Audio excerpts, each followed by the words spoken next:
Faith related വൊക്കാബുലറിയിൽ ഇന്ന് നമ്മൾ think ചെയ്യാൻ പോകുന്ന വേർഡ് നമ്പർ 3 ഹൈപ്പോത്തറ്റിക്കൽ ആണ്. HYPOTHETICAL.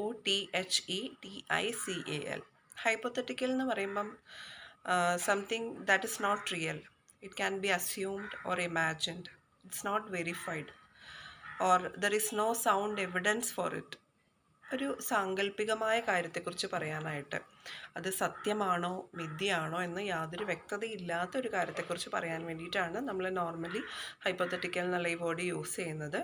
അപ്പോൾ ഫെയ്ത്ത് റിലേറ്റ് ചെയ്ത് പറയുമ്പോൾ ആ ഒരു സബ്ജക്റ്റ് നമ്മൾ സംസാരിക്കുമ്പം അതിൽ വരാവുന്ന ഒരു വേർഡാണ് ഹൈപ്പോത്തറ്റിക്കൽ എന്നുള്ളത്. അത് സാങ്കല്പികമാണ് എന്നൊക്കെ പറഞ്ഞ് അതിലൊരു ഡിബേറ്റോ അല്ലെങ്കിൽ ഒരു ആർഗ്യുമെൻ്റോ ഒക്കെ ഉണ്ടാവുമ്പം യൂസ് ചെയ്യുന്ന ഒരു വേർഡാണ് ഹൈപ്പോത്തറ്റിക്കൽ. അത് ഫെയ്ത്ത് എന്നുള്ള രീതിയിൽ അതിനൊരു അർത്ഥം വരുന്നില്ല.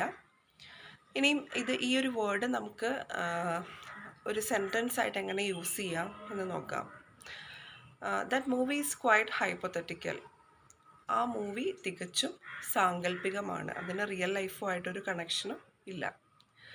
Hypothetically speaking, what would you do if I blocked your number one day?